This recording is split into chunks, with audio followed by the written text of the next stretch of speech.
Who has this out there? What is that? Oh. That's right. That was a show at the Grove, wasn't it? I want to brag for me. That was really cool because we were like in second row, I think, right? And Night Ranger played the first two albums, track sequence. It was really a cool show. And Jack Blades called me out like 3 times. It was pretty fun. Cool.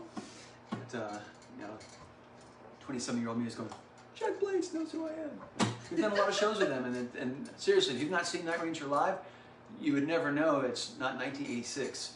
These guys still bring it hard every night, crazy amounts of energy, sing great, play great. Kerry Kelly is handling all the Jeff Watson stuff.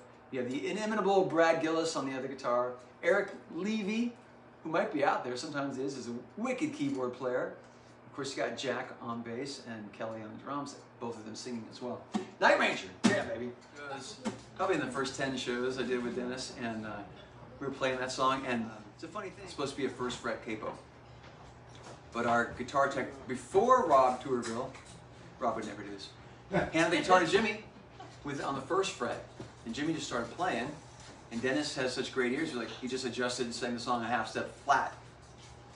Cue me coming for the big rock solo in the middle. And every note is wrong. And I hit the note like 4 times. It's like, this one is like, I'm like, that's supposed to be the right note. But it was a half step off. And I wasn't in the moment smart enough to go, oh, it's a half step off. And our keyboard player's like, are you having a stroke? Next morning, we flew someplace else, and we're standing at the next airport, we're standing at baggage claim. And Dennis had said nothing about it all the rest of the night. But we're standing there, me and Jimmy and Dennis, I think, and he goes, by the way, what the hell was that last night? And I'm like, and Jimmy's like, I know what it is. It was my fault. It was the capo was on the wrong fret. I'm like, aha. Whoever that guitar tech was, I can't even remember what he's called. I haven't ever told this story. The very first concert I ever saw was Nazareth. They played at the gym at the University of Fairbanks. I still have that ticket stub. Like where you took PE? No. And then we drove 400 miles from Fairbanks to Anchorage to see Triumph.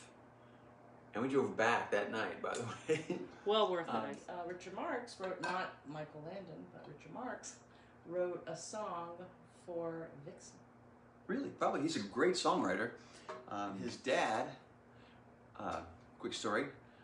Jenny! His dad is also named Richard, and they are, in Chicago, they're known as Big Dick and Little Dick. And Big Dick, Richard Marx, was the king of jingles in Chicago. I mean, and the apple didn't fall far from the tree. Richard Marx is a brilliant songwriter and a hell of a singer.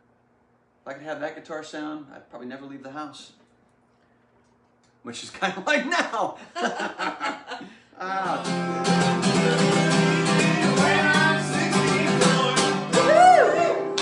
You can do any country gig right now. Woo! That's awesome. Yeah. My first year in the band, we had a cake for Dennis that said, you know, when I'm 64. We still need you. We will. We still need you. We'll still feed you. Yeah. That's funny. Side story now. Songwriting session in the 80s with the mighty Bon Jovi and the mightier Desmond Child. And he said, yeah, we're sitting, Desmond Child said, we're sitting in the room. I'm at the keyboard. And Richie's got his hands on the 12 string and John's got his hands in his hair. And he should. Played to He's his got strengths. awesome hair. He had awesome hair. Still does.